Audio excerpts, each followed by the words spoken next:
لا حول ولا قوة إلا بالله العلي العظيم. أعوذ بالله من الشيطان اللعين الرجيم. بسم الله الرحمن الرحيم. الحمد لله الذي لا يبلغ مدحته القائلون ولا يحصي نعماءه العادون ولا يؤدي حقه المجتهدون. الذي نشر الرياح برحمته ووتدا بالصخور ميدان أرضه. ثم الصلاة والسلام والتحية والإكرام على النبي المكي المدني القرشي الهاشمي المطلبي الرسول المسدد والمصطفى الأمجد. اسمه في السماء أحمد وفي الأرض أبي القاسم محمد. اللهم صل على محمد وآله الطيبين الطاهرين المعصومين المظلومين الذين أذهب الله عنهم الرجس وطهرهم تطهيرا. اللهم صل على محمد.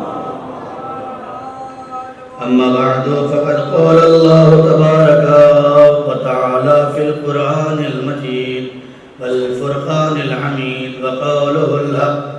بسم الله الرحمن الرحيم. من عمل صالحا من ذكر أو أنثى وهو مؤمن فلنحيينه حياة طيبة ولنجزينهم أجرهم بأحسن ما كانوا يعملون. صلوات پڑھ دے محمد وآلہ.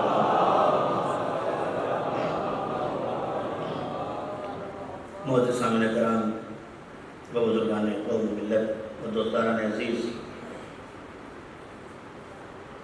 عشرہ محرم کی نویں مجلس عزاخانہ پنجتنی میں ہو رہی ہے اور اس کا عنوان ہے محبت اہل بیت اور پاکیزہ زندگی. اور یہ آخری مجلس ہے جسے نویں مجلس کہا جاتا ہے. اب تک کے تمام مجالس کا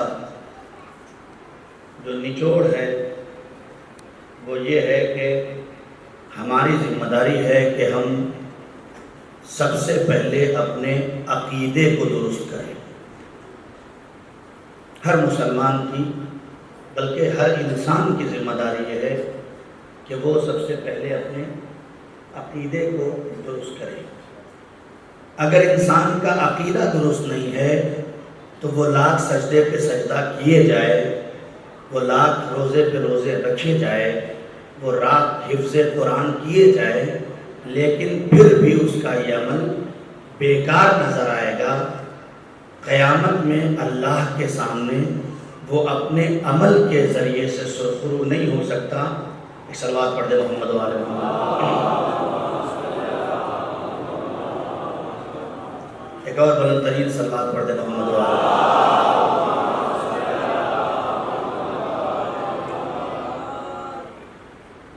تو انسان کے لیے ضروری ہے کہ وہ اپنے عقیدے کو پہلے چیک کرے، اپنے ایمان کو پہلے چیک کرے. اگر ایمان کا تسلسل زنجیر کی طرح سے ملا ہوا نہیں ہے تو یہ سجدے ہمیں جہنم سے نہیں بچا سکتے. اور یہ ساری باتیں ہم نے دلیل کے طور سے گفتگو کی ہے. ایسا نہیں ہے کہ صرف ہواؤں میں گفتگو اور فضاؤں میں گفتگو اور مزاجوں سے تنگ و دست کر کے گفتگو کو آگے بڑھایا. ہم نے گفتگو کا آغاز جو کیا تھا اور عقیدے کو پختہ کرنے کی بات کی تھی تو ہم نے کہا تھا کہ کربلا ایک ایسے میدان کا نام ہے کہ جہاں پر سارے عقیدے کھل کر سامنے آ گئے اور اسی عقیدے کی بنیاد پر فیصلہ ہوگا. ورنہ اگر عبادتیں کام آتی تو کربلا میں دو گروہ ہیں، ایک کم تعداد والا اور ایک بڑی تعداد۔ کم تعداد والا 72 کی تعداد یا 110 کی تعداد ہے، زیادہ تعداد والا زیادہ سے زیادہ 1.25 لاکھ کی تعداد ہے۔ ادھر کم والے بھی نمازیں پڑھ رہے ہیں، زیادہ والے بھی نمازیں پڑھ رہے ہیں۔ کم والے بھی حافظ قرآن ہیں، زیادہ والے بھی حافظ قرآن ہیں۔ ایسا نہیں ہے کہ جو حسین کے لشکر میں تھے بس وہی حافظ قرآن تھے، نہیں، جو یزید کے لشکر میں بھی آئے تھے وہ بھی حافظ قرآن تھے۔ اور 33 حافظ قرآن جو میں نے دیکھا ہے، 33 حافظ قرآن، تقریباً اس سے بھی زیادہ کی تعداد ملتی ہے، لیکن کم سے کم جو ہے وہ 33 حافظ قرآن جو حسین کے مقابلے میں آئے تھے۔ ادھر بھی عبادتیں تھیں، ادھر بھی عبادتیں تھیں، ادھر بھی نمازیں تھیں، ادھر بھی نمازیں تھیں، لیکن فیصلہ تعداد پہ نہیں ہوگا، فیصلہ تعداد پہ نہیں ہوگا، فیصلہ اس بات پہ ہوگا کہ کون کس رہبر کے ساتھ ہے۔ توجہ کریں، کون کس رہبر کے ساتھ ہے۔ حسین کے پہلو میں آنا اور ہے، حسین کے راستے پہ چلنا اور ہے، حسین کو ماننا اور ہے، حسین کے راستے پہ چلنا اور ہے، حسین کے سامنے حسین پر رونا اور ہے۔ عمر سعد بھی رویا، پیسر سعد بھی رویا، شمر بھی رویا۔ صرف رونا حسین کے ساتھ ہونے کی علامت نہیں ہے، ظالم سے آنکھوں میں آنکھیں ملا کر حق کو حق، باطل کو باطل کہنا، یہ معیار حسینیت ہے۔ ایک صلوات پڑھیں محمد والا۔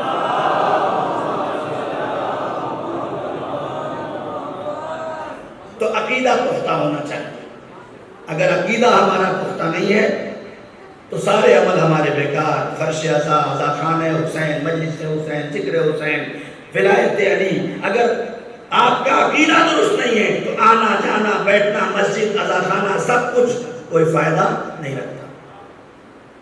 میں نے کہا تھا کہ حج میں جائیں گے، خانہ کعبہ کا طواف کر کے آئیں، آپ کو لگے گا کہ طواف کر کے آئے ہیں، اگر عقیدہ درست نہیں ہے تو یہ دماغوں کا چکر ہے، طواف نہیں ہے۔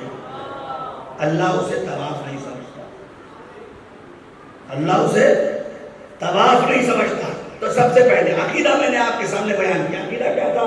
ایک اور صلوات پڑھیں محمد والے۔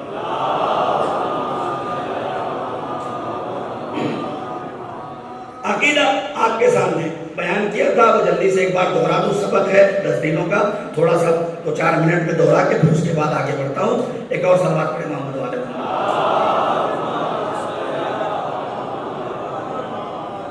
اور یہ جو شروع کے 2-4-10 منٹ ہوتے ہیں وہ اس لیے بھی ہوتے ہیں ذاکر کے، تاکہ لوگ اپنے گھروں سے اٹھیں، لباس تبدیل کر لیں، وضو کر لیں، اور اس کے بعد دھیرے دھیرے چلیں، اور راستے میں ایک آدھ سگریٹ بھی پی لیں، اور باتیں کرتے ہوئے 1-2 لوگ ملے ان سے بھی بات کر لیں۔ دیکھیے 2 طرح کے لوگ ہوتے ہیں، ایک مجلس سننے والے ہوتے ہیں اور ایک مجلس دیکھنے والے ہوتے ہیں۔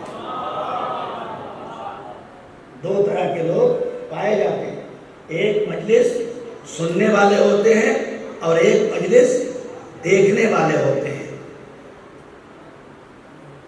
مجلس سننے والوں کی کیفیت الگ ہوتی ہے، مجلس دیکھنے والوں کی کیفیت الگ ہوتی ہے۔ دریا کے لہروں کے قریب کھڑے ہو کر سمندر کو دیکھنے سے موتی اور مونگے نہیں ملتے۔ دریا کے قریب کھڑے ہو کر دریا کے لہروں کا نظارہ کرنے سے موتی اور مونگے نہیں ملتے ہیں۔ جسے موتی اور مونگے کی تلاش ہوتی ہے وہ دریا میں اتر جاتا ہے۔ مجھے نہیں پتا بات پہنچ رہی ہے کہ نہیں پہنچ رہی ہے۔ جسے موتی اور مانگے کی تلاش ہوتی ہے وہ دریا میں ڈوب جاتا ہے۔ اور اسی لیے میں کہتا ہوں، مجھے کسی سے شکایت نہیں ہے کہ وہ باہر کھڑا ہو کے بات کر رہا ہے، یا دوستوں سے کھڑا ہو کے بات کر رہا ہے، یا سگریٹ پی رہا ہے، یا کیا کر رہا ہے، مجھے اس سے کوئی بحث نہیں۔ بس اتنا کہنا چاہتا ہوں کہ جب تک ڈوبو گے نہیں، جب تک ڈوبو گے نہیں کچھ پاؤ گے نہیں۔ اس لیے کہ دریا میں موتی ڈھونڈنے والا بھی جب تک غوطہ نہیں لگاتا اسے ملتا نہیں ہے۔ یہ الگ بات ہے کہ موتی ڈھونڈنے والا دریا میں اترتا ہے تو کبھی کبھی ڈوب جاتا ہے، لیکن جو فرش ادائے حسین پہ آتا ہے اور عشق علی میں ڈوبتا ہے تو وہ ڈوبتا نہیں ہے، آسمان فضیلت پر سلمان بنتا ہے، ابوذر بنتا ہے، مقداد بنتا ہے، فضہ بن جاتا۔ صلوات پڑھ دے محمد والا۔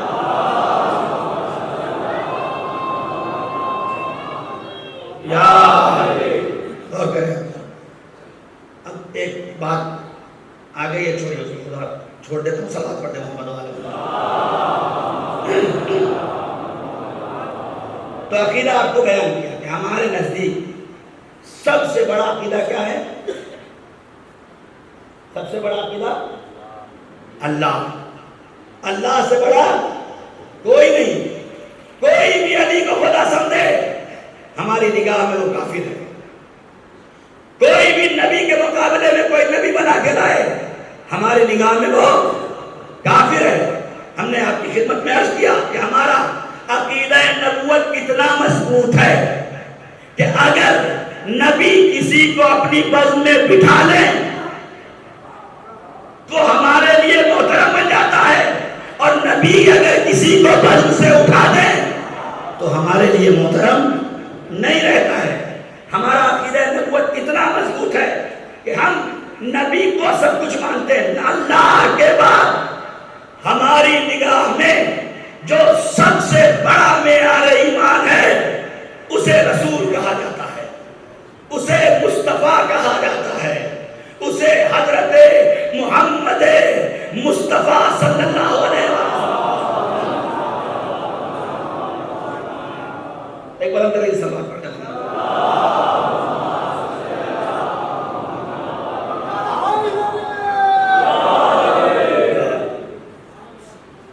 اور الحمدللہ اللہ کو سب سے بڑا ماننے والا سارے کے سارے مانتے ہیں، کسی میں کوئی اختلاف نہیں ہے۔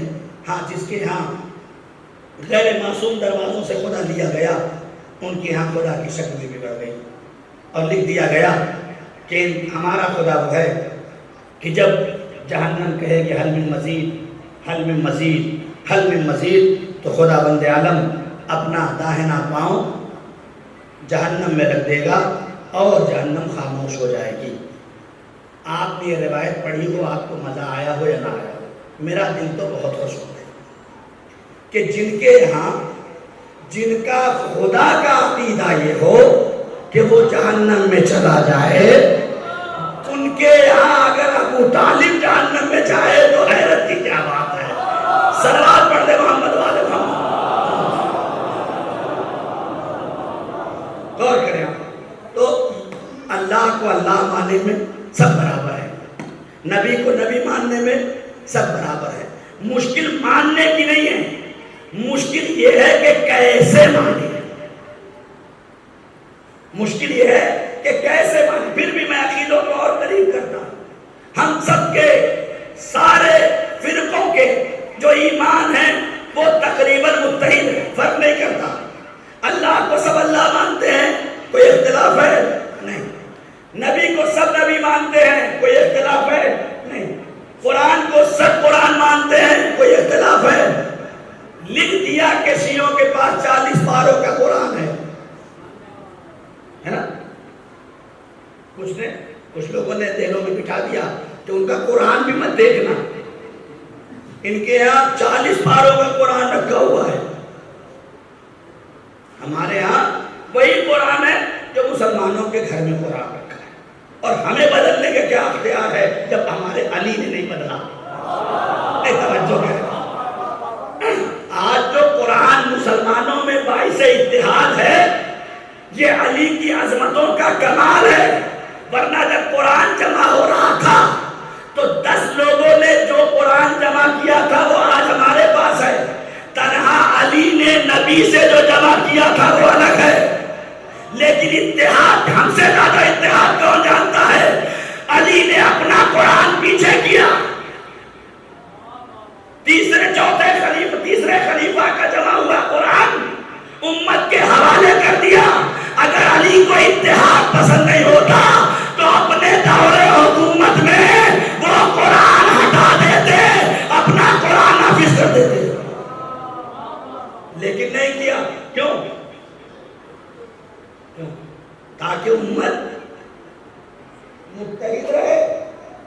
کی امت میں کوئی اختلاف نہ ہونے پائے، تو پھر اللہ میں کوئی اختلاف نہیں، نبی میں کوئی اختلاف نہیں، قرآن میں کوئی اختلاف نہیں، کعبے میں کوئی اختلاف نہیں۔ اب یہ بھی مسئلہ کیا کیا بیان کروں ایک مجلس میں، بھائی کعبے میں کوئی اختلاف نہیں، مسجدیں کیا ہے کعبے کی شبیہ، کعبے میں اختلاف نہیں، مسجدوں میں توجہ کرے میرے عزیزو، بھائی کعبے میں کوئی اختلاف، سارے مسلمان حج کرنے کا آ جاتے ہیں، کعبے نا مکے میں جا کے خانہ کعبہ کا طواف کر کے چلے آتے ہیں، اور کوئی یہ نہیں کہتا کہ ہم کعبے نہیں جائیں گے۔ یہ جملے بدل دو میرے عزیزو، جملے بدل دو۔ ہمارے یہاں دیکھو، یہ شیعوں کی مسجد ہے، یہ وہابیوں کی مسجد ہے، یہ دیوبندیوں کی مسجد ہے، یہ بریلیوں کی مسجد ہے۔ تو دروازے پہ لکھا جاتا ہے وہابی بریلوی کی مسجد میں نہ آئے، لکھا ہوا میں نے دیکھا۔ میں خود دہلی میں اسٹیشن پہ اترا، میں نے چاہا کہ نماز پڑھ لوں، وہاں لکھا ہوا تھا کہ کوئی دوسرے فرقے کا انسان اس مسجد میں آ کے نماز نہ پڑھے۔ غور کرے آپ، ہم مسلمان کتنی ذلت و پستی میں چلے گئے ہیں۔ یہ شیعہ کی مسجد، وہ سنی کی مسجد، وہ بریلوی کی مسجد، وہ دیوبندی کی مسجد ہے کہ نہیں ہے؟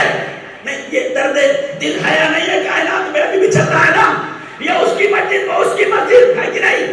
تم نے خدا بھی بانٹ دیے۔ ارے میرے عزیزوں کیا سنا ہے؟ خدا بھی بانٹ دیا۔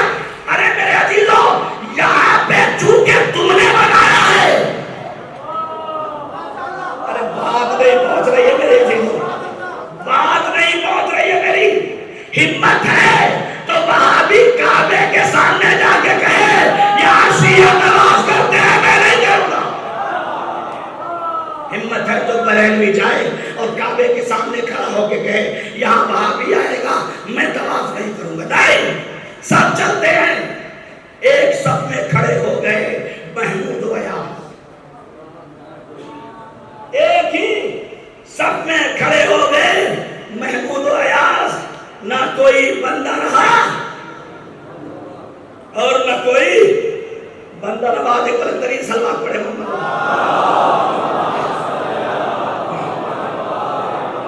بس بہت جلدی آپ کو لے کے آ رہا ہوں اس منزل تک۔ ایمان دیکھیں آپ، مشکل کہاں ہے؟ کیوں آخر یہاں آتے ہیں تو اپنی مسجد الگ الگ، وہاں جاتے ہیں تو سب کا ایک کعبہ؟ کیا وجہ ہے؟ وجہ بس وہی ہے جو میں پہلے دن کہا تھا، چونکہ کعبہ ہم نے نہیں بنایا۔ نہیں توجہ میرے عزیزوں، کعبہ ہم نے نہیں بنایا، کعبہ اللہ نے بنایا ہے۔ اس کے بنائے ہوئے کو بنانا نہیں ہے، ماننا ہے۔ مسجد بنا سکتے ہو، کعبہ نہیں بنا سکتے، اس لیے کہ وہ اس نے بنایا ہے۔ تو جب کعبہ نہیں بنا سکتے تو مولود کعبہ بنانے کا حق کیا ہے؟ سوال کر کے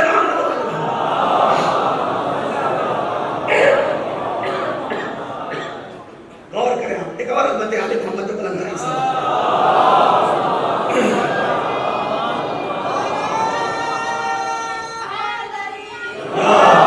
تھوڑا سمٹ ہے، اشارہ ہو رہا ہے تاکہ آپ بعد میں آنے والے افراد آ رہے ہیں۔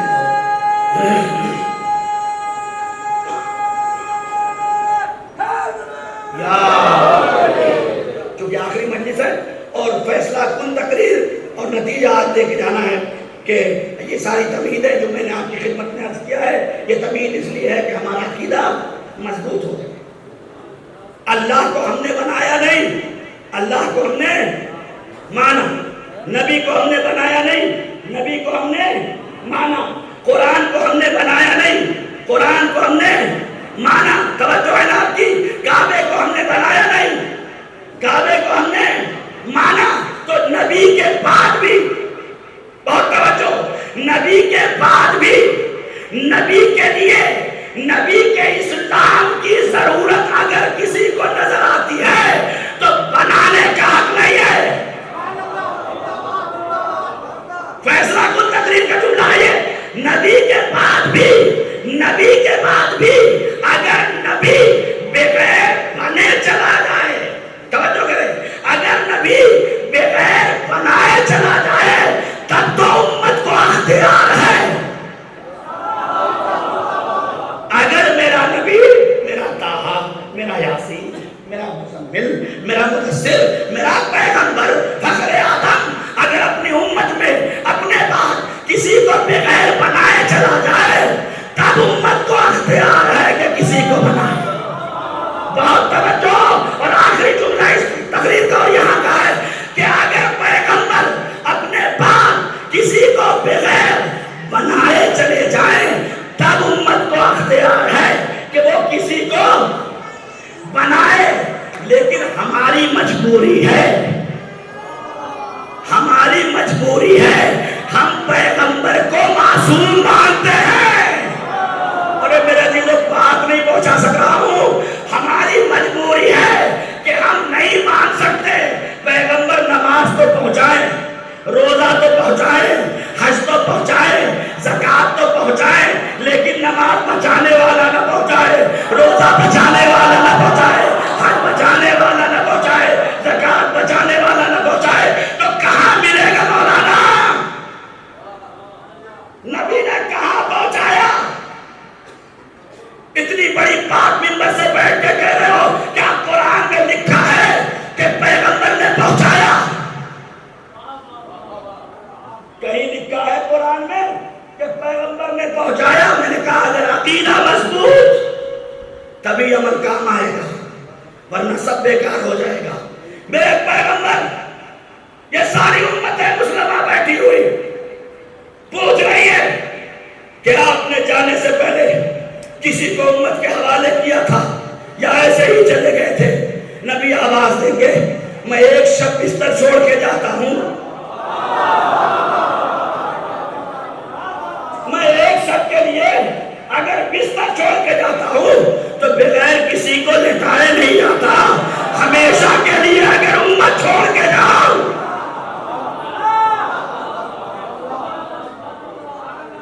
تو کیا تم مجھ سے یہ امید رکھتے ہو کہ وہ حریص ہدایت نبی جس کا اٹھنا بیٹھنا اس لیے تھا کہ بندے خود ہدایت پا جائیں، بندے جنت میں چلے جائیں، بندے بہشت کی نظر ہو جائیں، بندوں کو جہنم اور جنت کے دونوں راستوں کا پتہ چل جائے، پیغمبر نے پوری زندگی اسی پہ کاٹی اور 63 سالہ زندگی میں میرے پیغمبر کی ہدایت یہ تھی کوئی مسلمان جہنمی نہ ہو سکے، کوئی مسلمان جہنمی نہ ہو سکے، سب کے سب جنت میں چلے جائے، اور اسی لیے اللہ نے اس انتظام کو بھی کیا۔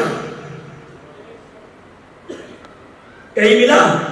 قرآن میں ہے؟ میں نے کہا بالکل، اعوذ باللہ من الشیطان الرجیم۔ دیکھیں نقطہ مارنا چاہتا تو میں مار دیتا، میرا ہدف مجلس کا نقطہ مارنا نہیں، عقیدہ بتانا ہے، قرآن سے لاؤ بولا۔ میں نے کہا اعوذ باللہ من الشیطان الرجیم، یا ایھا الرسول بلغ۔ کیا ہے؟ یا ایھا الرسول بلغ، اے میرے پیغمبر پہنچا دو۔ بلغ ہے، اللہ نے یہ نہیں کہا ہے میرے پیغمبر کہہ دو، مجھے نہیں پتا، یہ قرآن کی بلاغت ہے، قرآن کی فصاحت ہے۔ یا ایھا الرسول بلغ، اے میرے پیغمبر پہنچا دو۔ کیا پہنچا دوں؟ ما انزل علیک، جو تم پر پہلے نازل ہو چکا ہے۔ دونوں چیزیں پیغمبر نے یہ نہیں کہ بنا دیا، نہیں، وہ دیا امت کو جو اللہ نے بنایا تھا۔ ارے میرے عزیزو بات نہیں پہنچ رہی ہے، پیغمبر کو بھی اختیار نہیں، بہت بڑی بات کہنے جا رہا ہوں، پیغمبر کو بھی اختیار نہیں کہ اللہ کے بنائے ہوئے دین کا رہبر اپنی طرف سے انتخاب کر لے۔ بہت بڑا چیلنج 73 فرقوں کے اسلام کے دامن میں بنا لینے والے سارے مسلمان کو جو نبی نے ہدایت کا راستہ بنایا، اور سچا راستہ یہی ہے کہ میرے نبی طٰہٰ ہے، یاسین ہے، مزمل ہے، سب اچھی بات ہے، لیکن پیغمبر اپنے باپ جسے پہنچانا ہے تمہارا اختیار نہیں ہے۔ یا ایھا الرسول بلغ، میرے رسول پہنچا دو، ما انزل الیک، اپنی طرف سے کچھ مت پہنچانا، تمہیں بھی اختیار نہیں ہے، تمہارے ہاتھوں کو ہم نے روک رکھا ہے۔ ما انزل الیک، جو اللہ کی طرف سے تم پر نازل ہو چکا ہے، بس میرا اللہ نہیں۔ فَإِن لَمْ بَلَّغْتَ، اے میرے پیغمبر یاد رکھنا، اگر تم نے یہ نہ پہنچایا، فَمَا بَلَّغْتَ رِسَالَتَهْ، اگر تم نے یہ نہ پہنچایا تو گویا تم نے رسالت ہی نہ پہنچائی۔ یا نبی اللہ، اللہ نے قرآن میں آپ کو کبھی اس لہجے میں گفتگو کر کے آواز نہیں دی، آج آخر یہ کہتا کہ یا ایھا الرسول،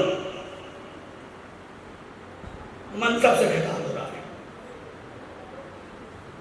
منصب سے خطاب ہو رہا ہے، ورنہ قرآن کی آپ لوگ تو پڑھتے ہیں سورہ مزمل، سورہ مدثر، کیا ہے؟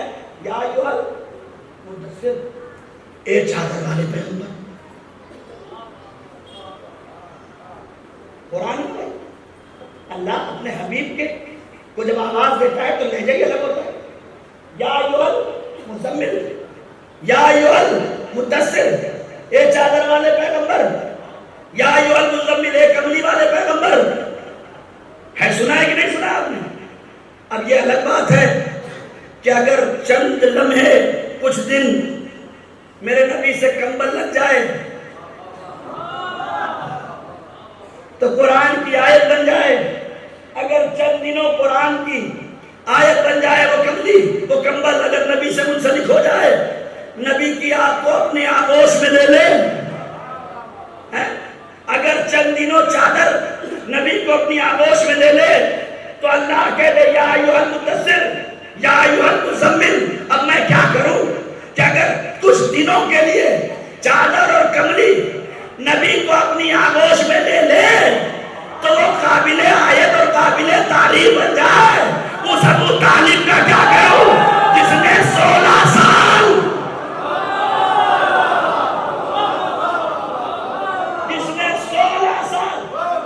اپنے پیغمبر کو اپنی آغوش میں پروان چڑھایا۔ اب میں سارے مسلمانوں سے فیصلہ چاہتا ہوں کہ کملی افضل ہوگی یا 16 سال پالنے والا؟ فیصلہ تو انسان کرے نا۔ چند لمحے اگر کملی میں یہ باوڑ لوں تو آپ اس کی قسم کھا جائیں تو میرا وہ باپ جس نے مجھے پالا ہو وہ کتنا محترم ہوگا۔ ایک صلوات پڑھے محمد والا۔ تو اللہ نے یہاں پہ خطاب پیغمبر کو مدثر، مزمل، طٰہٰ، یاسین نہیں کہا، کیا کہا؟ یا ایھا الرسول، اے میرے رسول بلغ، پہنچا دو۔ اب مولانا عمار لاکھ منبر سے کہے کہ علی علی مت کیا کرو، نمازیں پڑھو، روزہ پڑھو، گلی گلی کوچے کوچے سارے مسلمان کہتے رہے پہنچاؤ دین، کیا نماز پڑھو، پہنچاؤ دین۔ اللہ نے کہا پہنچانے والا مرحلہ بس ایک ہے، اسے پہنچا دو، سب پہنچ جائے گا۔ نہیں میرے عزیزو، یا ایھا الرسول بلغ، اے میرے پیغمبر اسے پہنچا دو۔ کہیں نہیں آیا میرے نبی یہ نماز ہے اسے پہنچا دو، یہ روزہ ہے اسے پہنچا دو، لیکن نہ جانے کیا پہنچانا ہے کہ اللہ رسول کو بھی روک کے کہتا ہے یا ایھا الرسول بلغ ما انزل الیک، جو تجھ پر نازل ہوا ہے اسے پہنچا دو۔ فما بلغت رسالتہ، اگر یہ نہیں پہنچایا تو گویا رسالت نہیں پہنچایا۔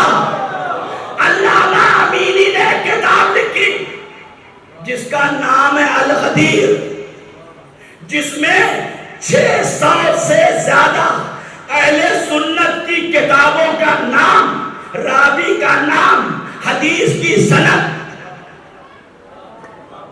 1100 حدیثیں منقول ہیں جسے حدیث غدیر کہا جاتا ہے. کیا کہا جاتا ہے؟ حدیث غدیر کہا جاتا ہے. نبی کریم واقعہ آپ کا سنا ہوا ہے. بتا دوں کہ غدیر کوئی چھپی ہوئی جگہ کا نام نہیں تھا. ہاں، غدیر کسی بند حجرے کی بات نہیں تھی کہ نبی کان میں کہہ رہے تھے. کہیں نہیں ایسا ہے، کوئی روایت نہیں کہتی، سب نے لکھا ہے. اب یہ مسلمانوں کا میڈیا بہت مضبوط ہے. نبی اپنے چچا سے کان میں کچھ کہہ رہے ہوں تو اسے صحیح لکھ دیا جائے، اور نبی اگر میدان میں کچھ کہہ رہے ہوں تو اس کا پتہ نہ ہو مسلمانوں کو. یہ کیسے ہو سکتا ہے کہ پتہ نہ ہو؟ اگر ساری کتابوں میں لکھا ہوا ہے تو اس کا مطلب اس عوام کی غلطی نہیں ہے. بہت توجہ میرے عزیزوں. اگر ساری کتابوں میں حدیث غدیر لکھی ہوئی ہے تو عوام کی غلطی نہیں ہے، اس رہبر کی غلطی ہے جو غدیر پہنچا نہیں رہا ہے. اللہ رسول سے تو کہے کہ تم پہنچا دو، اور آج کا مسلمان کتاب میں لکھا بیٹھا رہے کہے میں نہیں پہنچاؤں گا. تو پیغمبر آواز دیں گے اللہ نے جب مجھ سے کہہ دیا تو تو نے کار رسالت انجام نہیں دیا میرے پیغمبر، تو تمہارا جیسے مسلمان کا کیا اعتبار ہوگا جب میری رسالت نہیں بستی میں غیر پہنچائے تو تمہارا اسلام کیا بچے گا؟ کیا ہے حدیث غدیر؟ پڑھیے علامہ مودودی اور تاریخ طبری. دیکھیں شیعوں کی ہم بھی تاریخ کی کتاب جس کتاب سے زیادہ عکس کی گئی ہے اسے کہتے ہیں تاریخ طبری. اور یہ تاریخ طبری شیعوں کی کتاب نہیں.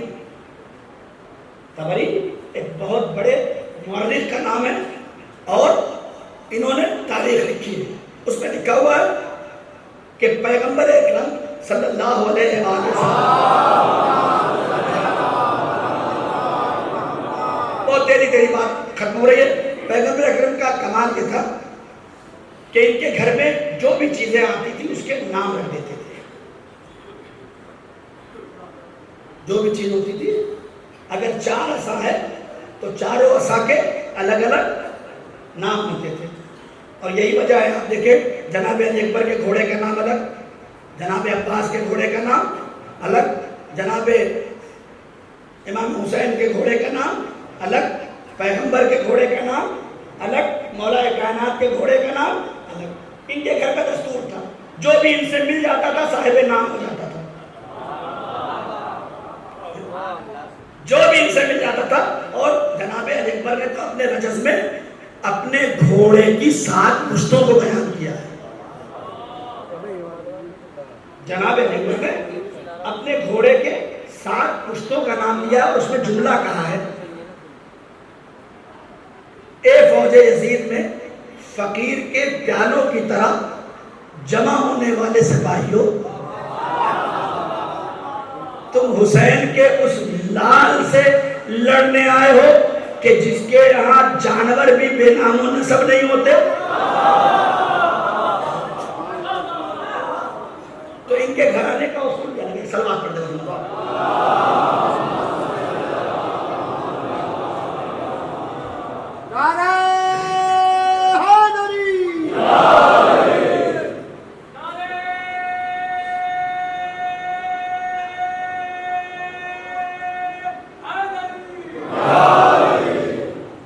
ایک اعلان ہو گیا ہے کہ فرمانے کے انشاءاللہ مجلس سوچوں کچھ مشکلات کی بنیاد پر بندہ کل چلا جائے گا، اس لیے مجلس صبح انشاءاللہ 9 بجے صبح اسی عزا خانہ پنجتنی میں علی جناب مولانا علی رضوان صاحب خطاب فرمائیں گے. آپ حضرات زیادہ سے زیادہ تعداد میں شرکت فرمائیں انشاءاللہ. اور اسی طرح سے آج شب میں اذان علی اکبر کا پروگرام جو 3 بجے رات میں ہوگا اس میں بھی آپ حضرات زیادہ سے زیادہ تعداد میں شرکت فرمائیں. کچھ باتیں بہت ساری ہیں وہ بھی کہنی ہیں، لیکن کہاں سے بات رکے گی مجھے نہیں پتا ہے. صلوات پڑھ دیں محمد والے.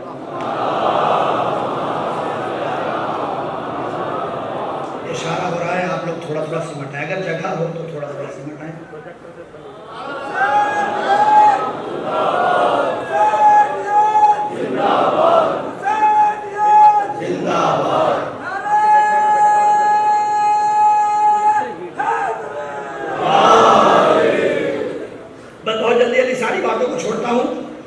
ہمارا کمال یہ ہے، ہم نے کسی کو نبی سے چھوڑ کے نہیں مانا ہے. ہم نے اسی کو مانا ہے جس کو نبی نے ہم سے منوایا ہے. ورنہ ہمیں پتہ نہیں تھا. نبی کان میں کیا کہہ رہے تھے یہ پتہ چل گیا، نبی نے میدان میں کیا کہا. اور ہم نے کسی کو بند کمرے سے بھی نہیں مانا. ہم نے علی کو لیا تو غدیر کے میدان سے، حسن کو لیا تو صفین کے میدان سے، حسین کو لیا تو کربلا کے. لہذا ہمارا کوئی ڈھکا چھپا عقیدہ نہیں، سب کھلا کھلا ہے.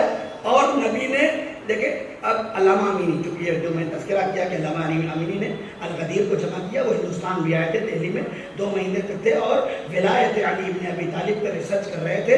2 مہینے لائبریری کے اندر تھے. لوگوں نے اس سے پوچھا کہ گرمی تھی یا ٹھنڈک ہندوستان میں؟ آپ گئے تھے اور وہاں جا کے واپس آئے ہیں، یہ بتا دیجئے کہ گرمی تھی یا ٹھنڈک. وہ کہتے ہیں کہ مجھے موسم کا کیا پتا، مجھے موسم کا کیا پتا. میں تو علی کی ولایت میں ایسا لگا تھا کہ کب دن ہوتا ہے کب رات ہوتی ہے مجھے یہ بھی نہیں پتا. اتنی ریسرچ کی ہے انہوں نے اور 500 سے زیادہ کتابیں اہل سنت کی حدیث غدیر میں رکھی. یہی وجہ ہے کہ کوئی فرقہ بھی حدیث غدیر کو انکار کرنے کے لیے نہیں لکھتا. کوئی بھی نہیں کہتا کہ میں حدیث غدیر کا انکار کرتا ہوں. لفظوں کے معنی تو بدل لیے جاتے ہیں، حدیث کو تواتر سے ہٹایا نہیں جاتا. نبی نے کیا کہا؟ نبی کا ایک دستور تھا، جو کچھ بھی ہوتا تھا اس کا نام رکھ دیتے تھے. نبی کے پاس کچھ امامی بھی تھے. یہ جملہ میرا نہیں ہے، یہ صرف ریسرچ آیت اللہ عقیل الغربی کی ریسرچ، خدا انہیں حفظ کرنا ہے. ان کا کہنا ہے کہ نبی کے پاس کچھ امامی تھے اور ہر امامے کا کلر الگ تھا. ہر امامے کا کلر الگ تھا. یہ جو کالا امامہ آپ دیکھ رہے ہیں کربلا کے بعد سادات کے لیے آ گیا، ورنہ امامے کے رنگ الگ الگ ہوتے تھے. سفید امامہ جمعے کے دن پہننا مستحب ہے، جیسے کپڑا ہے ویسے ہی امامہ بھی ہے. جمعے کے دن سفید امامہ پہننا بھی مستحب ہے. اگر کبھی کسی کو آپ سفید امامہ پہنا ہوا جمعہ پڑھاتے دیکھ لیں تو نماز پڑھنا مت چھوڑ دیجیے گا، کہ اس کا تو پتہ ہی نہیں کب سید ہو جاتا ہے کب غیر سید ہے. نہیں، نبی کی سنت ہے کہ اگر کوئی سفید امامہ پہن کے نماز جمعہ پڑھائے تو یہ سنت نبوی ہے. یاد رکھیے گا، آپ غور کریے گا. ہاں، آنکھوں سے دیکھی ہر بات ضروری نہیں ہے کہ سچ ہو جائے. غور کریے گا. تو ہوا کیا؟ پیغمبر کے پاس ایک امامہ تھا، خاص امامہ، جس کا رنگ گلابی تھا، جس کا نام تھا سحاب. سحاب کہتے ہیں بادل کو، سحاب کہتے ہیں بادل کو. اور یہ امامہ نبی کو بہت پسند تھا. حج کرنے جا رہے تھے تو اپنے ساتھ لے کے چلے، لیکن پہنا نہیں. لیکن جب حج کر کے واپس آ رہے تھے تو مورخین نے رکھا کہ نبی کو یہ امامہ اتنا پسند تھا کہ جب حج سے واپس آ رہے تھے تو 1.25 لاکھ حاجی ساتھ میں تھے، تو پیغمبر نے اس صحاب امامے کو اپنے سر پہ لگا رکھا تھا. اور لوگ پوچھ رہے تھے یا نبی اللہ یہ گلابی امامہ کیوں پہنا ہے؟ یہ مکے ہی سے شروع ہو گیا تھے. مت سوچئے کہ نبی نے اچانک روک لیا، ایسا نہیں ہے نا. مکے میں نبی نے یہ امامہ اپنے سر پہ لگایا اور لگانے کے بعد چلے. لوگوں نے پوچھنا شروع کیا نبی اللہ یہ گلابی رنگ کا امامہ آپ کو، یہ آپ کیوں زیب تن کیے ہوئے ہیں؟ نبی نے فرمایا چونکہ یہ مجھے بہت پسند ہے. یہ مجھے بہت پسند ہے۔ اب آگے کہاں اعلان کیا پیغمبر نے، ابھی جبریل آئے تھے اور انہوں نے کہا ہے اے میرے پیغمبر وہ پہنچا دو جو تم پر نازل ہو گیا ہے نا۔ نبی نے کیا کیا؟ رک گئے، وہی جہاں آیت آئی وہی رک گئے۔ یہ نہیں کہا کہ جو آگے بڑھ گئے چلو وہیں پہنچ جاتے ہیں۔ اصول کیا ہے؟ اصول کیا ہے آپ بتائیے؟ اگر 10 لوگ ایک ساتھ چل رہے ہوں اور پتہ چلے کہ 5 لوگ جو ہے وہ کوٹھی پہنچ چکے ہیں اور 3 لوگ جو ہے مسجد کے پاس ہیں اور 2 لوگ ابھی کہاں ہیں؟ سیکٹر 4 میں۔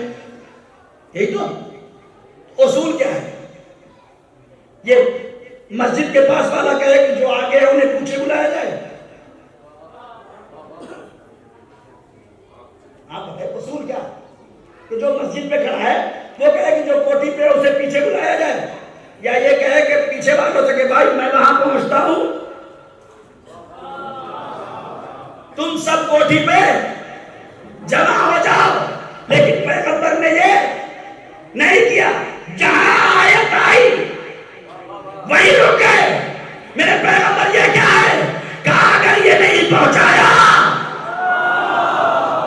اگر یہ نہیں پہنچایا، پیغمبر اس امانت کو دینے میں اتنا بھی اخلاقی اظہار نہیں کرتے کہ جو آگے حاضر جا چکے ہیں ان سے مل کے پیغام پہنچا نہیں، جو آگے گئے ان سے کہو کہ پیچھے آئے، ان سے کہو کہ پیچھے آئے، جو پیچھے رہ گئے ہیں ان سے کہو کہ آگے، اس لیے کہ آج میرا معاملہ نہیں ہے، آج علی کا معاملہ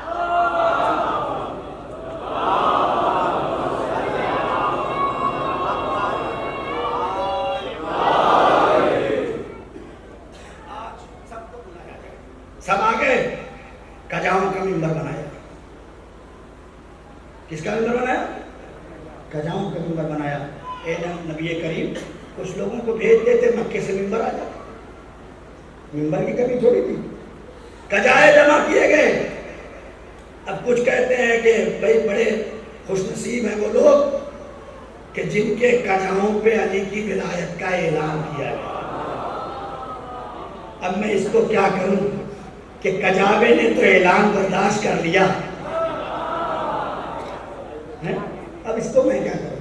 نبی کجاوے کے ممبر پہ آئے پہنچانے کے لیے دین کا سلسلہ، دین کا عقیدہ، دین کا مشن۔ پیغمبر اپنے ہاتھوں پہ علی کو اٹھاتے ہیں اور اٹھانے کے بعد اتنا اٹھایا کہ علامہ بیضاوی لکھتے ہیں کہ نبی کریم کا ہاتھ اتنا بلند ہوا کہ دونوں طرف کے جو قبا کے نشانات تھے وہ دکھائی دینے لگے تھے۔ کس کو اٹھایا؟ کس نے؟ پیغمبر نے علی کو، پیغمبر نے علی کو، پیغمبر نے علی کو، پھر سے کہہ رہا ہوں پیغمبر نے علی کو۔ تاریخ میں یہ تو مل جائے گا کہ پیغمبر کو کسی نے اٹھایا، لیکن اہل بیت کے علاوہ کوئی نہیں ملے گا جسے پیغمبر نے اٹھایا، ہے نا؟ اپنے ہاتھوں پہ اٹھایا اور کیا کہا؟ کیا کہا؟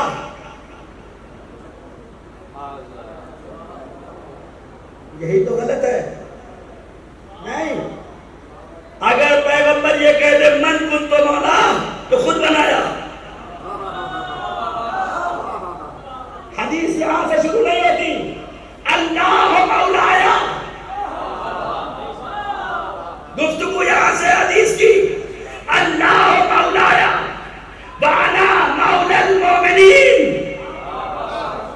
اللہ میرا مولا، میں مومن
تھی کہ خدا کی قسم حدیث غدیر کو بدل نہیں سکتے، اس لیے کہ جتنے بھی اکابرین نے اہل سنت والجماعت ہے سب نے اپنی کتابوں میں حدیث غدیر کو تواتر کے ساتھ لکھا ہے کہ نبی نے فرمایا ہے اللہ مولایا وانا مولا المؤمنین ومن کنت مولاہ فہذا علی مولا، جس کا میں مولا ہوں اس کے علی مولا ہے۔ اب ترجمہ تم بتاؤ، اللہ کو تم حاکم سمجھتے ہو یا دوست؟ اللہ کو حاکم سمجھتے ہو یا دوست؟ نبی کو حاکم سمجھتے ہو یا دوست؟ ارے 63 سال اپنے نبی کو رہبر سمجھا یا دوست؟ ہم کسی کو کچھ نہیں جانتے، ہم تو اپنا عقیدہ بتاتے ہیں۔ ہم نے اللہ کو بھی آقا سمجھا، ہم نے رسول اللہ کو بھی آقا سمجھا، ہم نے علی ولی اللہ کو بھی آقا سمجھا۔ صلوات پڑھ دینا۔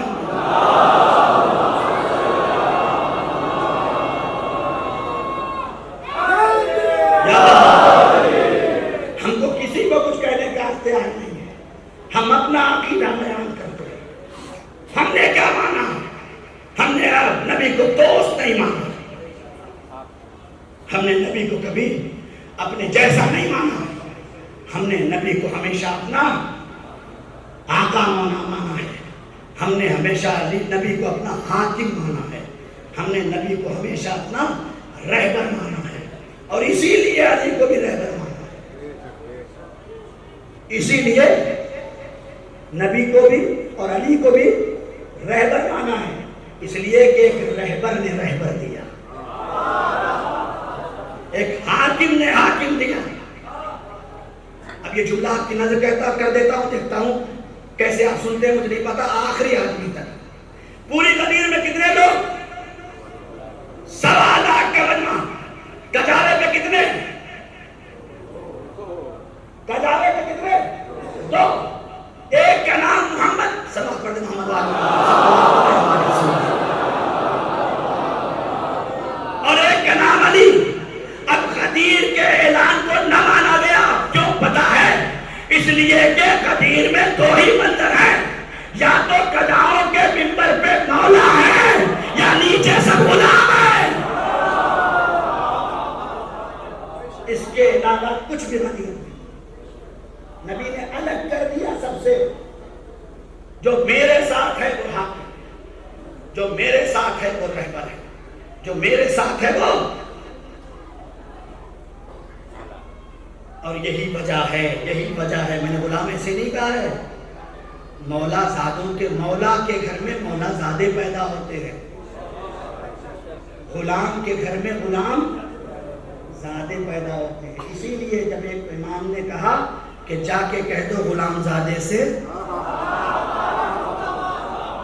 تو انہوں نے کہا کہ لکھ کے دے دیجئے، ہمارے لیے اسی میں نجات ہے۔ کہ نہیں؟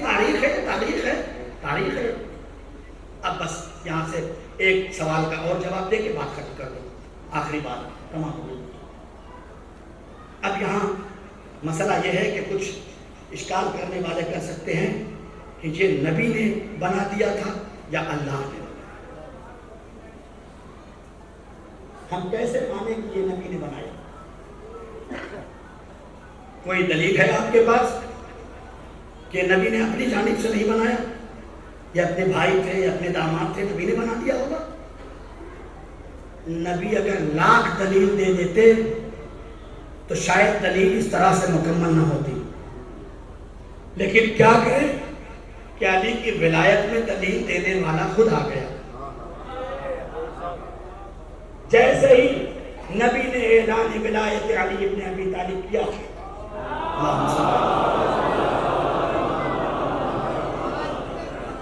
ایک شخص آیا اور آنے کے بعد جس کا نام تاریخ نے حارث لکھا۔ اب اس کو بھی کیا کریں کہ پہلے خلیفے کے منکر کا نام بھی حارث، یہ بھی جو آیا وہ حارث ابن نعمان فہری نام لکھا ہے تاریخ نے۔ یہ گھوڑے کو اینٹ لگاتے ہوئے آیا اور پیغمبر کے سامنے کھڑا ہو کے کہتا ہے، یا نبی اللہ، آپ نے نماز دی، ہم نے مانی، آپ نے روزہ دیا، ہم نے مان لیا. آپ نے حج دیا, ہم نے مان لیا. آپ نے زکوٰۃ دیا, ہم نے مان لیا. ہم نے پورا اسلام مان لیا. لیکن جو کام آج آپ کر رہے ہیں نا, یہ تو ہم نے سوچا بھی نہیں تھا. یہ سوچ کے تو ہم اسلام میں آئے ہی نہیں تھے. ہم تو یہ سوچ کے آئے تھے کہ آپ کے جانے کے بعد پورے سسٹم پہ قبضہ ہمارا ہو جائے گا. پھر کیا کیا؟ کہا یا نبی اللہ, فیصلہ کر دیا اس نے وہیں پہ, یا نبی اللہ اب مجھ سے برداشت نہیں ہوتا. میں یہ چاہتا ہوں کہ بس اتنا بتا دیجئے کہ یہ علی کو ولی جو آپ نے بنایا, علی کو حاکم جو آپ نے بنایا, یہ آپ نے اپنی جانب سے بنایا یا اللہ نے؟ ہے نا واقعہ ہے کہ نہیں ہے نا؟ تمام تاریخ میں مل جائے گا. شیعہ سنی تمام کتابوں میں. حارث آیا اور آنے کے بعد کیا کہا؟ یا نبی اللہ اب مجھ سے برداشت نہیں ہوتا. نماز مان لی, روزہ مان لیا, حج مان لیا, زکوٰۃ مان لیا, اب آپ علی کو بھی زبردستی, یہ آپ نے اپنی طرف سے بنایا یا اللہ کی جانب سے بنایا؟ ارے اتنا کہنا تھا. نبی نے کہا اگر میں اپنی طرف سے بناؤں تو مجھ پہ عذاب. اللہ اکبر, یہ فیصلہ کچھ جملہ ہے نبی کا. اگر میں اپنی طرف سے بناؤں تو مجھ پر عذاب, اور اگر اللہ کی طرف سے آیا ہو تو تم پر عذاب. سارے اسلام کے مورخوں نے لکھا آسمان سے ایک پتھر چلا, آسمان سے ایک پتھر چلا, حارث کے سر پہ گرا. ہاتھ سے حارث کا عصف معقول بھوسے کی طرح زمین پر گر گیا. اب مجھے نہیں پتا علی اور اللہ میں کیا, علی اور اللہ میں ایسی کون سی بات تھی کہ علی اللہ کے دشمن کو احد میں مارے, بدر میں مارے, صفین میں مارے. یہاں بھی علی کو تلوار نکالنی تھی اور کہتے کہ میری ولایت کا منکر ہے, اسے واصل جہنم کر دوں. اللہ نے کہا نہیں, بنایا میں نے, حفاظت کی ذمہ داری بھی میری ہے. ارے جب کعبے پہ آفت آتی ہے تو میں وہاں بھی پتھر بیچتا ہوں. اسے بھی میں نے بنایا تھا. آج تو علی کا معاملہ ہے. سب آپ پڑھ دیں.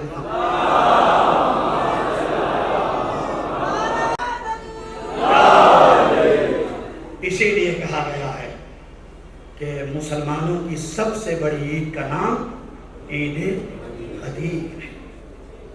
پہنچاؤ اس کو. چوتھے امام سے جب پوچھا گیا آپ محرم کیوں مناتے, آپ اتنی شدت سے محرم کیوں مناتے ہیں؟ کہا اس لیے کہ غدیر بھلا دیا گیا. مسلمانوں کی سب سے بڑی عید کا نام, مولانا عمار ممبر سے نہیں کر رہے ہیں, روایتوں میں ہے عید اللہ اکبر. عید اللہ اکبر اللہ کی سب سے بڑی عید, جو سب سے بڑی عید ہے.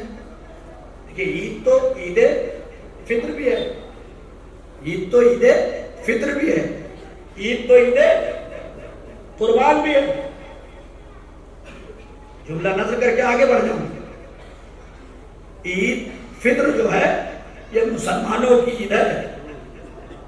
عید قربان ہم مسلمانوں کی عید ہے, لیکن عید غدیر مسلمانوں کی عید نہیں ہے, اسلام کی عید ہے. عید غدیر اسلام کی عید ہے. اسی لیے عید غدیر کو نہ بھولو. اور کربلا ہم اسی لیے یاد رکھتے ہوئے ہیں تاکہ دنیا عید غدیر کو یاد رکھے. بہت ساری باتیں رہ گئیں. عید غدیر, عید مباہلہ, یہ دو ایسی عید ہیں کہ دنیا نے اسے پہچانا نہیں. جہاں قرآن کی آیتیں عیسائیوں کو نہ منوا سکی, وہاں رسول اہل بیت کو لے کے چلے. اور جب یہ آئے تو کہنے والا کہتا ہے کہ یہ ایسے آ رہے ہیں کہ اگر اشارہ کر دیں تو پہاڑ اپنی جگہ راستہ. بہت دو تین پیغامات اپنے نوجوانوں کی خدمت میں عرض کر دوں, کیونکہ 9 محرم آ گئی ہے. اور یہ پیغامات ضروری ہیں۔ پہلا پیغام تو وہی جو میں نے 7 محرم کو تقریباً کہا کہ 10 محرم کو کوشش کرو کہ تعزیہ دفن ہوتے وقت اپنے آپ کو حسین کا عزادار بنائے رکھو۔ ایسا نہ ہو کہ کچھ تقسیم ہو اور تم دوڑے چلے جاؤ۔ اپنی بھوک پہ کنٹرول کرو، اپنی پیاس پہ کنٹرول کرو۔ اگر کنٹرول نہیں ہو سکتا ہے تو سرے راہ مت کھاؤ، کنارے جاؤ، گھر کے اندر چلے جاؤ، عزاخانے میں آ جاؤ، مسجد میں آ جاؤ۔ دین آپ کو روکتا نہیں ہے، حسین آپ کو روک کے، ایسا نہیں ہے کہ زبردستی بھوکے رہو۔ نہیں، یہ تو حسین کی پیاس پہ آپ اپنے آپ کو پیاسا رکھتے ہیں، یہ حسین کی بھوک پہ آپ اپنے آپ کو بھوکا رکھتے ہیں۔ لہٰذا جب تعزیہ جائے تو اس بات کا خیال رکھیے گا کہ دفن ہونے تک وہاں کم سے کم آپ کچھ نہ کھائیں۔ دوسرا مرحلہ دیکھیے، آپ جب تک اپنے گھر میں ہیں اپنے باپ کے بیٹے، آپ جب تک اپنے گھر میں ہیں اپنی ماں کے بیٹے ہیں، آپ جب تک اپنے گھر میں ہیں اپنی بہن کے بھائی ہیں، اپنے دادا کے پوتے ہیں، اپنے نانا کے نواسے ہیں۔ آپ اپنے گھر میں کیا ہیں، آپ کو کوئی کچھ نہیں بولتا، جو چاہے وہ کریے، جیسے چاہے ویسے کریے۔ آپ اپنے گھر میں ہیں اپنے باپ کے بیٹے ہیں، آپ اپنے گھر میں ہیں اپنی ماں کے بیٹے ہیں، آپ اپنے گھر میں ہیں اپنی بہن کے بھائی ہیں، یا ہماری مائیں اور بہنیں ہیں اپنے بھائی کی بہن۔ لیکن جب اپنے گھر سے آپ حسین کے نام پہ باہر آ گئے اور سڑک پہ آ گئے اور کالا لباس پہن لیا اور ہاتھوں میں بیاض لے لیا، تو اب آپ اپنے باپ کے بیٹے نہیں ہیں، حسین کے عزادار ہیں۔ آپ اپنی ماں کے بیٹے نہیں ہیں، حسین کے عزادار ہیں۔ دنیا آپ کو فلاں کا بیٹا وہاں نہیں دیکھتی، حسین کا عزادار دیکھتی ہے۔ لہٰذا اپنے معیارات کو بلند کرو۔ حسین کے جلوس میں چلتے ہوئے سگریٹ نہ پیو۔ آپ کا باپ مرے گا اور تابوت لے جایا جائے گا تو آپ وہاں پہ گٹکا کھائیں گے، یاد رہے گا آپ کو۔ آپ وہاں کھڑے ہو کے سگریٹ پیئیں گے، آپ اپنے باپ کے جنازے کو چھوڑ کے دوسری طرف کھڑے ہو کے بات کریں گے؟ نہیں کریں گے۔ کریں گے؟ نہیں کریں گے، نہیں کریں گے۔ کیوں اپنا تشخص کھو رہے ہو؟ جب حلقہ بنے تو حلقے کے اندر رہو، یا چلے جاؤ وہاں سے۔ کھڑے رہنے حسین زبردستی نہیں چاہتا، کھڑے ہو کے باتیں مت کرو۔ دل نہیں چاہ رہا اپنے گھر جا کے سو جاؤ۔ عزاداری یعنی عزاداری، ماتمداری یعنی ماتمداری۔ مجھ سے جتنی دیر ہو سکتا ہے میں کھڑا ہوتا ہوں، نہیں ہوتا تو نہیں رکتا، مت رکو۔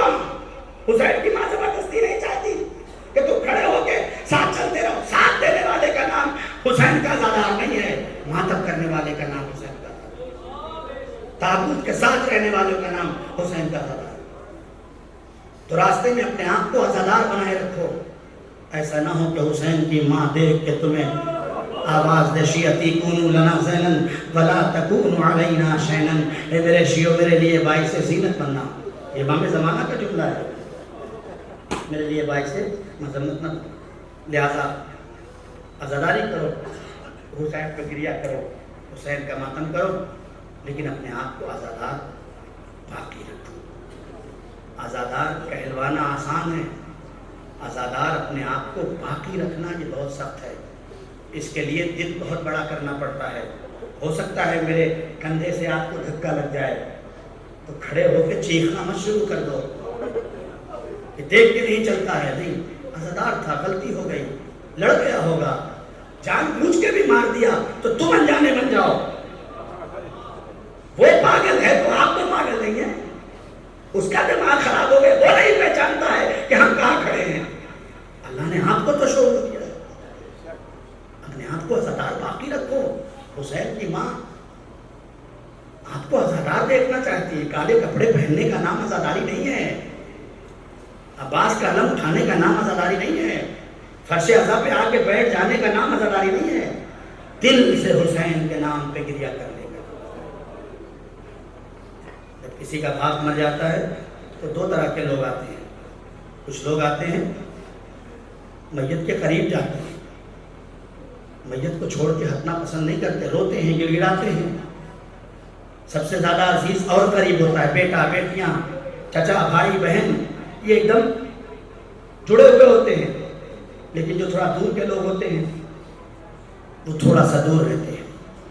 جتنا رشتہ کم ہوتا ہے اتنی دوریاں ہوتی ہیں۔ گھر سے باہر نکلیں گے جنازے والے گھر سے تو دیکھیں گے کچھ لوگ دیوار کا سہارا لے کے کھڑے ہیں، سگریٹ بھی پی رہے ہیں، باتیں بھی کر رہے ہیں، کب مولانا آئیں گے، کب نماز جنازہ ہوگی، کب غسل ہوگا، کب کفن ہوگا، یہ باتیں کر رہے ہیں، وہ رو رہا ہے۔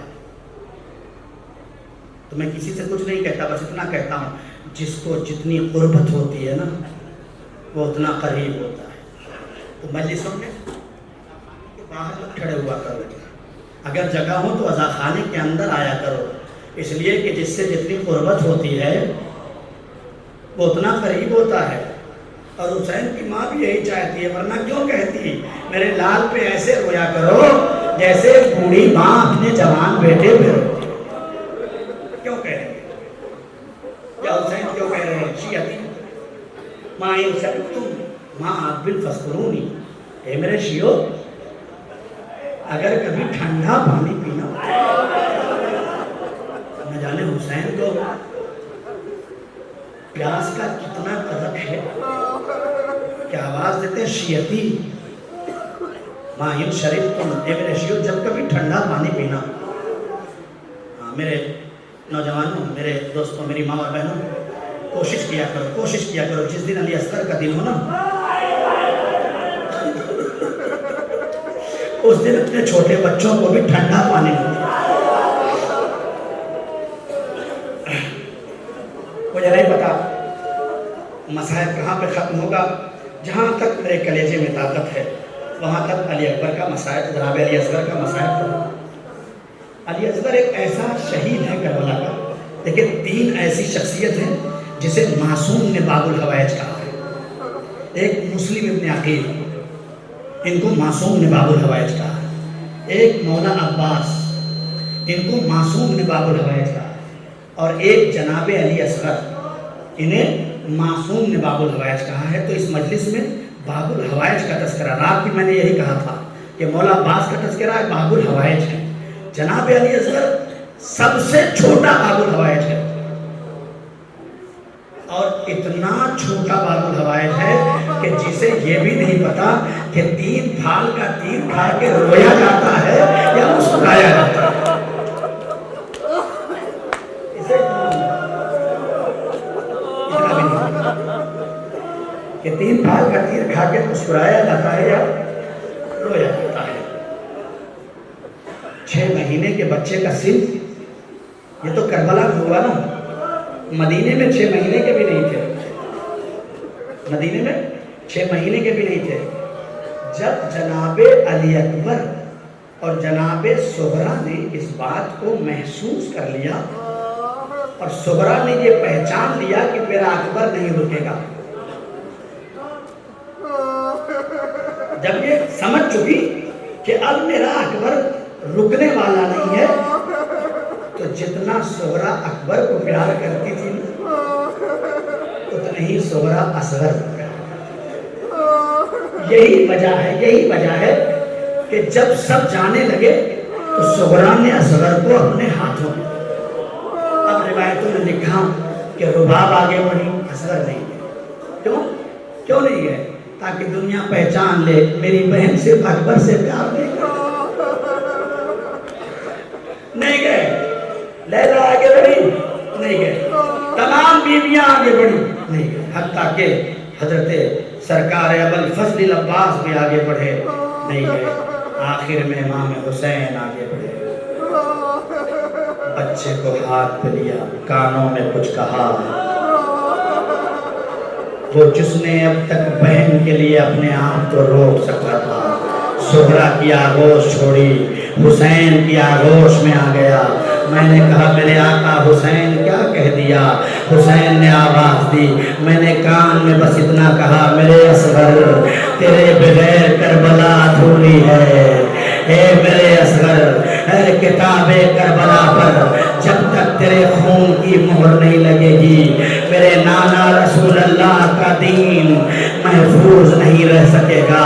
ارے اصغر نے صغرا کی آغوش چھوڑی، حسین کی آغوش میں آ گئے۔ حسین نے رباب کے حوالے کیا، رباب لے کے کربلا آ گئی۔ رات کی تاریکی ہے، حسین کا خیمہ ہے، رباب کی آغوش ہے، 6 مہینے کا بچہ ہے۔ رباب کانوں میں کہہ رہی ہیں، اے میرے اصغر، اے میرے لال، میں سید زادی نہیں ہوں، میں نسل فاطمہ سے نہیں ہوں۔ اے میرے لال ہوشیار رہنا، کل تمہارے بابا پہ وقت آئے گا، عباس جائیں گے، قاسم جائیں گے، اور محمد جائیں گے۔ میرے لال، ان کے پاؤں اس لائق ہیں کہ اپنے پیروں پہ چل کے چلے جائیں گے، لیکن میرے لال تجھے کچھ ایسے کرنا ہے کہ تجھے میدان میں جانا ہے۔ روایت کہتی ہے جب عباس چلے گئے، اکبر چلے گئے، حسین کے ایک ایک انصار چلے گئے، تو آخر میں حسین نے عباس کے نہ ہوتے ہوئے ایک صدا بلند کی، حل من ناصر ینصرنا، حل من مغیث یغیثنا، کوئی ہے جو میری مدد کرے، کوئی ہے جو میری نصرت کرے۔ نہ لشکرے نہ سپاہے، نہ لشکرے نہ قاسمے، نہ سپاہے نہ لال نہ قاسمے، نہ علی اکبرے نہ عباسے، حسین تنو تنہا بس ایک ندا بلند کرتے ہیں، کون ہے، کون ہے جو میری نصرت کرے۔ یہ حسین چاہتے ہی نہیں کہتے ہیں، یہ اس وقت کہا جب حسین کے جسم پر زخم لگ چکے ہیں۔ ایسے ہی نہیں حسین نے چاہتے ہی کسی کو مدد کے لیے پکارا، جب حسین کے جسم پر زخم لگ چکے ہیں تو بیتاب ہو کے کہا، کب کہا پتہ ہے، کب کہا؟ جب حسین کے جسم پہ زخم لگ چکے تو لعینوں نے ایک شور بلند کیا، چلو خیمے کی طرف چلو۔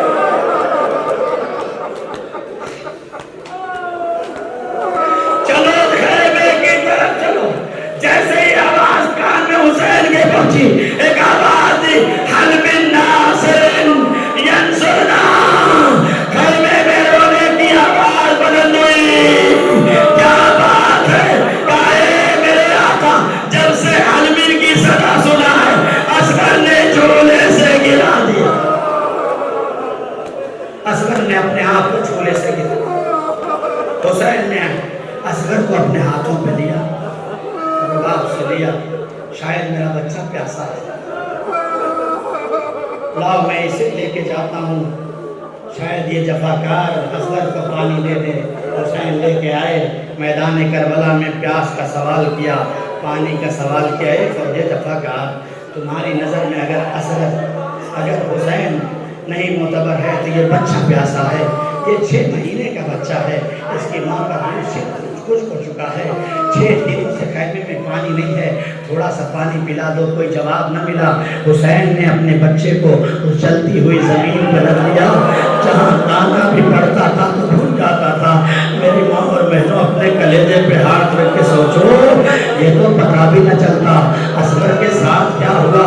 میرے پاس وقت نہیں ہے، بس جلدی جلدی مسائل ختم کر دو۔ ایک مرتبہ حسین نے جب دیکھا کہ یہ ظالم بچے کو بھی پانی نہیں دیں گے، ایسا نہ ہو جلتی ہوئی زمین پہ میرا اصغر دم توڑ دے، باپ نے بچے کو ہاتھوں پہ اٹھایا، آواز دیے، حجت خدا کے بیٹے اپنی حجت کو تمام کر دو۔ سوکھی ہوئی ہونٹ پہ سوکھی ہوئی زبان، 6 مہینے کے بچے نے پھیرنا شروع کیا، ظالموں میں کوہرام برپا ہو گیا۔ ایک مرتبہ آواز آئی، اینا ہرملا، ہرملا کہاں ہے؟ اقطع کلام الحسین، حسین کے کلام کو قطع کر دو۔ حسین نے چلے کمان میں، اگر ہرملا نے چلے کمان میں تیر جوڑا، پہلا تیر چلا نشانہ خطا کر گیا، دوسرا تیر چلا نشانہ خطا کر گیا، تیسرا تیر چلا نشانہ خطا کر گیا۔ ہرملا نے 3 پھیر کا تیر ایسے ہی نہیں چلایا۔ ہرملا کہتا ہے میں نے پہلا تیر چلایا تو رسول خدا آ گیا،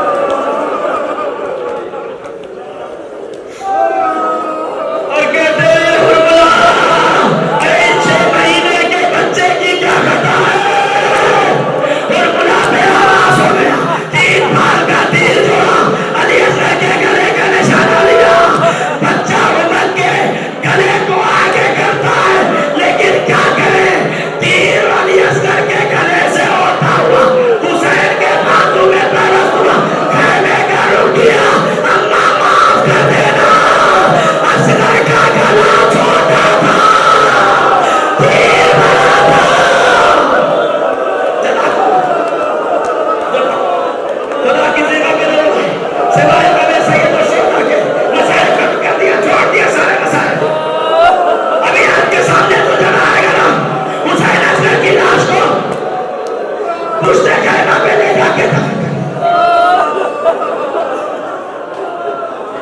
واحد لاشا ہے قاسم کے لاش کے ٹکڑے ہوئے حسین نے دفن نہیں کیا اکبر کے سامنے قلم ہوئے حسین نے دفن نہیں کیا اور محمد جیسے مارتے تھے حسین نے دفن نہیں کیا لیکن آج 6 مہینے کا نازنین بچہ حسین نے تلوار سے قبر کو بچے کو دفن پتہ بھی نہ چلتا کہ کیوں دفن کیا لیکن چھٹے امام سے کسی نے پوچھا مولا ارے حسین کو اصغر اتنا پیارے تھے اکبر کو چھوڑ دیا اصغر کو دفن کر دیا امام نے امامہ پھینک دیا تو نے یہ کیا کہہ دیا تجھے کیا پتا اکبر کے جسم میں اتنی طاقت تھی گھوڑے کی طاقت برداشت قاسم کے جسم میں اتنی طاقت تھی گھوڑے کی طاقت لیکن میرے اصغر 6 مہینے کا بچہ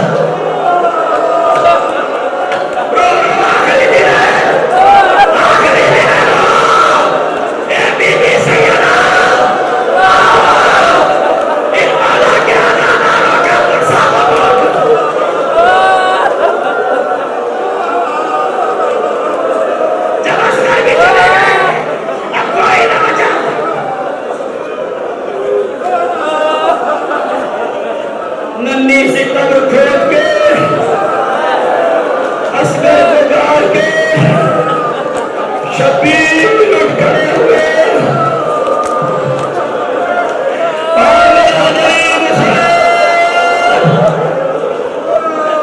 پانی کہا جاؤ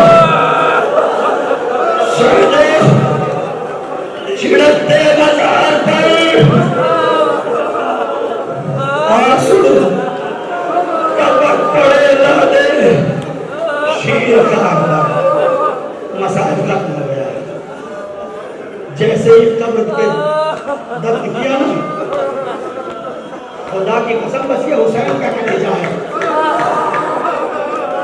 کسی مرد کے سینے میں وہ دل نہیں ابھی ایک گھر گیا نہیں سپور نے لہر نہیں کیا پیچھے سے شخص کہتا آنا بری نسلہ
حسین جا رہے اتنے میں ایک ندا آ گئی اے میرے حسین تلوار کو نہیں تیروں پہ تیر کھا چکے بس اے حسین بس لاشوں پہ لاشیں لا چکے بس اے حسین بس زخموں پہ زخم سہ چکے بس اے حسین بس ہم تم کو آزما چکے بس اے